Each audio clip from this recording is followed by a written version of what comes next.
Hey, what's going on, everybody? Welcome to my Facility Hub series.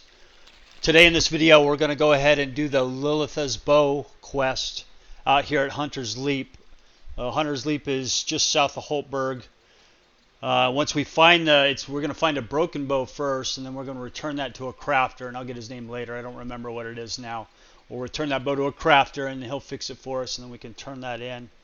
If you're playing an archer character, this is definitely a great bow to get early on in the early game until you get to the Adventure Society where you start getting your society weapons.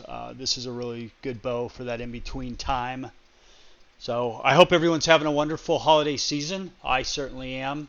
And let's go ahead and leap right in.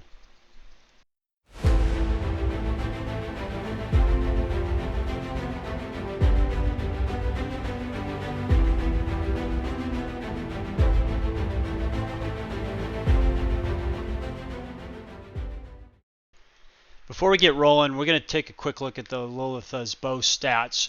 And if you're looking at the wiki, one thing you notice is that the activation requirement on it has a missile weapons of 230. That's been lifted, so the requirement now is that you must have an arcane lore of 40. Much easier requirement on this, making it easier to get this at a much lower level. So right now I've got a missile weapons of 197, so I probably wouldn't be able to get it for a few more levels. But that restriction has been lifted again. And then lore, you will want to train lore. You may even want to spec lore. It depends, but you want to train lore if you're going to use this weapon. In this dungeon, we're going to face bandits. So we're going to face like cutthroats, highwaymen, brigands. All these mobs are susceptible to lightning. So if you could get your hands on a lightning weapon, or if you're an archer, in my case, you get your hands on some lightning arrows, certainly help your cause. These bandits are going to be anywhere between level 20 and level 50. So with my melee defense, I have a melee defense of 192. These guys are fairly easy to tank. So if you're coming into this dungeon with a fairly decent melee defense, these guys aren't really going to touch you very much. Alright, let's talk to the Warden here. Warden's going to tell us a little bit about Lilitha, how she was a great archer. Tell us about Hunter's Leap, where we can find many bows and that she left behind. And by many, exactly one. So we're looking for a broken bow. Eldrista is the name of the adventurer, the crafter I mentioned earlier, that will ultimately turn the bow in to get repaired. And then we'll bring that repaired bow to the Warden, and they'll give us fat loot. Oh.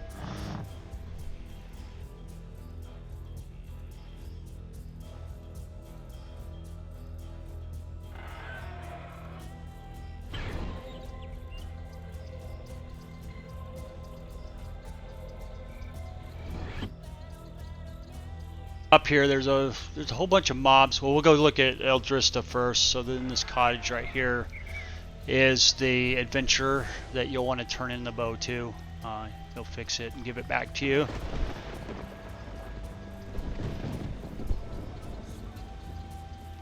And then he also tells us where exactly to find Hunter's Leap. There's the coordinates right there. It's right around the corner from this cottage. So we'll go ahead and we will head in that direction.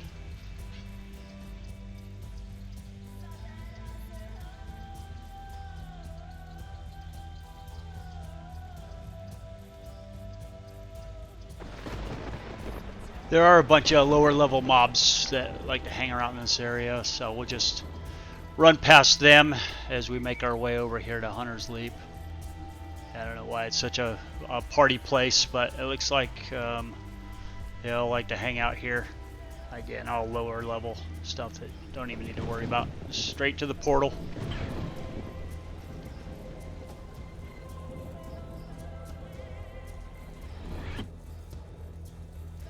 At the drop here, there is a Lich Lord and a Lich up in a jail cell up there. They can't get you, but they drop some debuffs on you.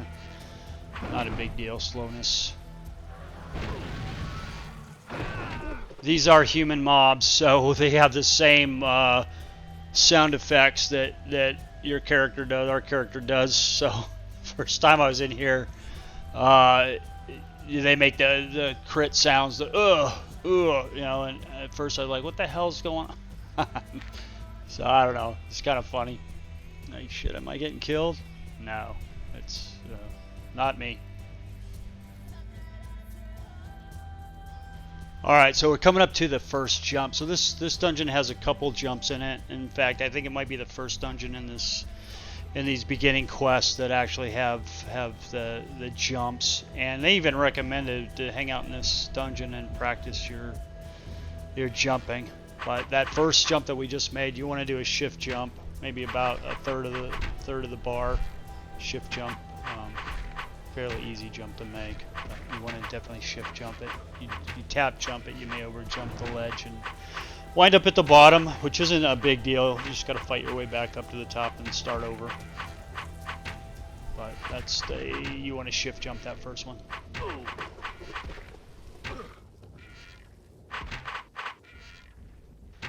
As I mentioned, these guys are fairly easy to tank. I think I said I have a 192 melee defense at this point right here. They're fairly easy to tank. You see they barely hit me. I get a little bit there and I'll heal, but not too bad. It looks a lot like a junior high school fight where there's a lot of swinging going on and not a whole lot of hitting. I don't know. I'm level 30. These guys are level 50, so they're a little bit tough to hit, but they don't hit hard either. So I actually find this place to be a pretty decent spot to kind of grind a little bit and level.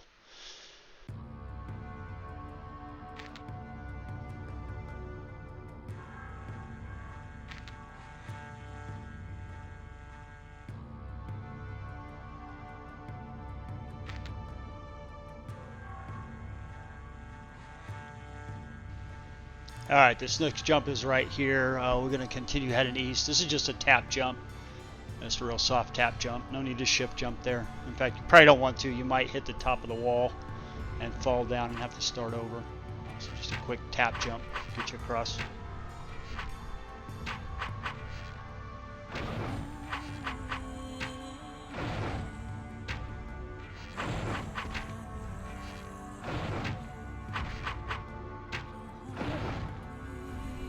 Oh, one thing I forgot to mention is that you do want to probably get stamina potions. In fact, you do want to get stamina potions before you come in here.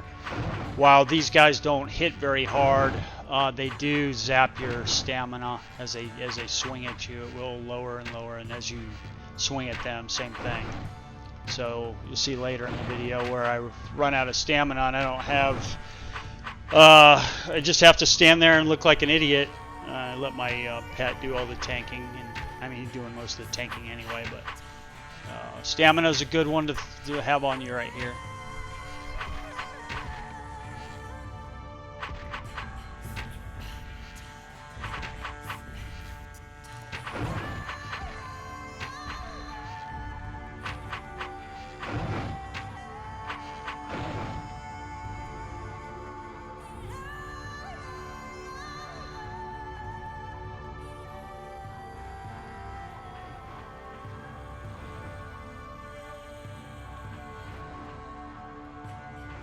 Alright, so right here's another shift jump, just like the first one. I'm kind of angling it here, I didn't really need to do that, but you just shift jump about about a quarter bar, and it should be pretty straightforward. If you don't, like I just jumped down, if you don't want to fight through some of these guys, you can angle yourself in a way where they will try to charge at you and fall down below.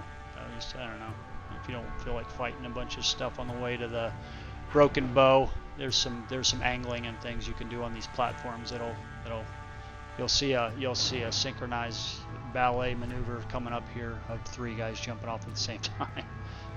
You can position it to where these guys will drop down and you don't have to worry about it. And then if you got a pet like I do here, you can always drop him down and just kind of hang out, let him kill stuff and twink you a little bit. Twink. We had such stupid terms back in the day, but power leveling, whatever you want to call it. Alright, we'll go ahead and continue east and work our way around.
So the saying goes, if your friends jump off a cliff, would you? There's your answer right there. So yeah, you can position yourself in a way where they drop down and you don't have to deal with them.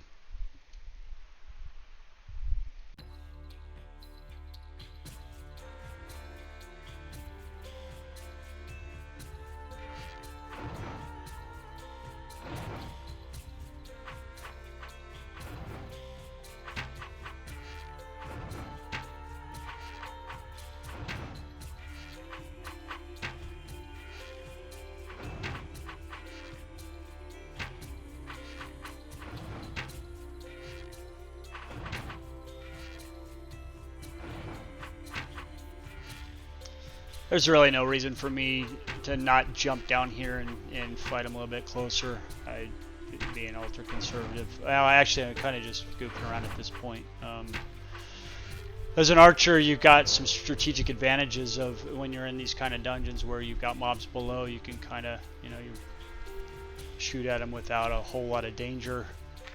So I don't know. There's a few perks to being an archer or magic users that maybe melee defense melee characters don't have. Now that goes opposite for melee characters as well, but certainly you can perch as an archer, making it a little safer.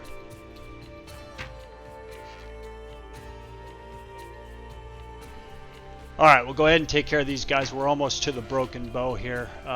We've got this spot at the bottom of this ramp. There's this room, actually 6 rooms, making it like a rectangular series of rooms here. It's going to be in one of the back corners back there. So we'll knock these guys out real quick, and we'll grab the broken bow.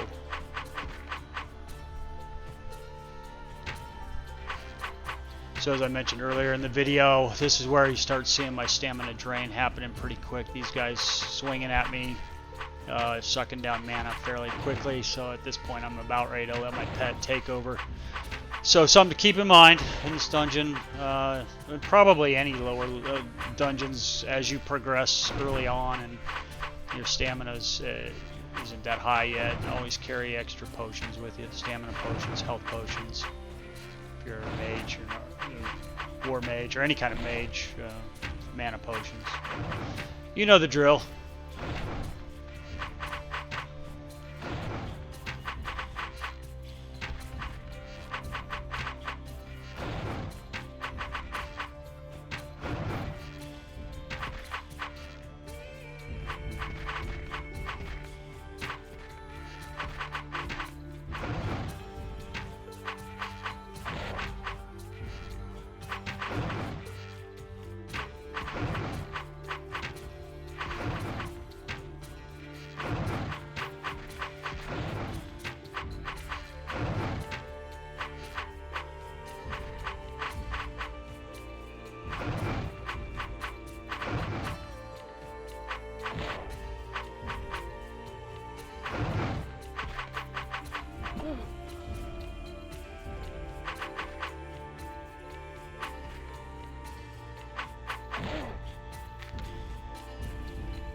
Alright, so down in the southeast quadrant here is you'll find the broken bow. It's a little difficult to see, but it's with the water fountain there. So we'll grab that.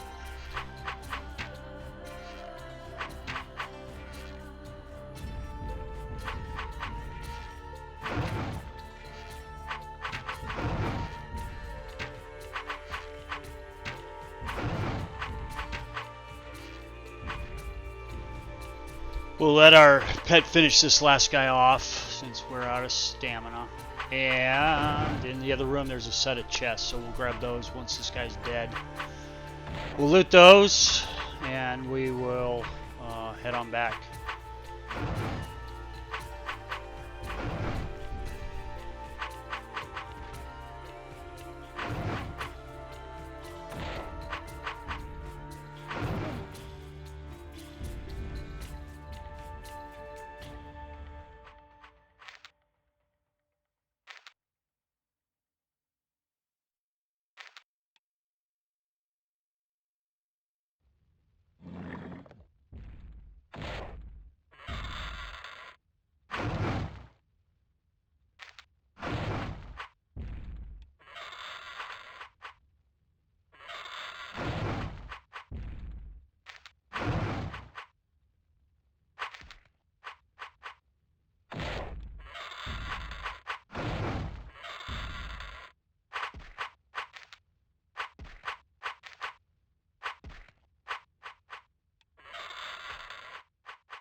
Dude, you're a hacker. No way I missed that much. Alright. Yeah, I gotta get my missile weapon up a little bit more. All in due time.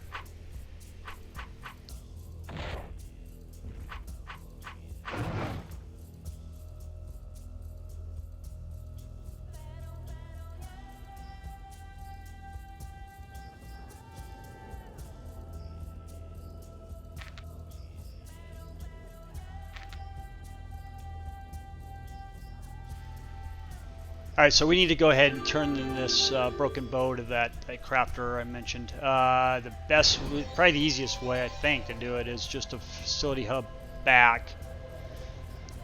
Portal back to the facility hub, go down the warden again, go through the portal again, and then over to the cottage. I guess you can make your way back up to the top of that dungeon and go back through the exit portal or the entrance portal. But this might be just as quick. So we'll do that.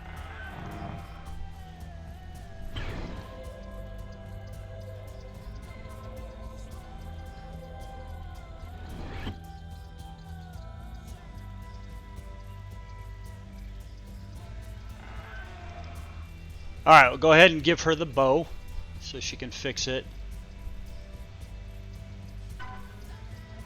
I love your hair.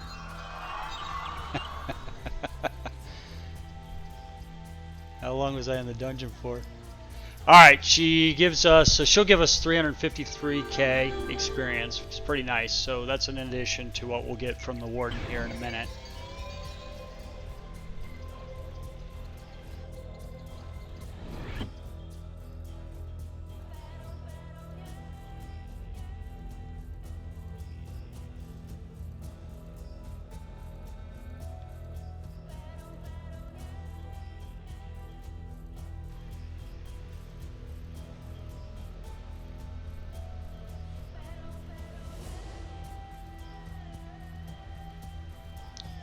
Alright, so 353 plus another 300 plus a pretty decent early game bow.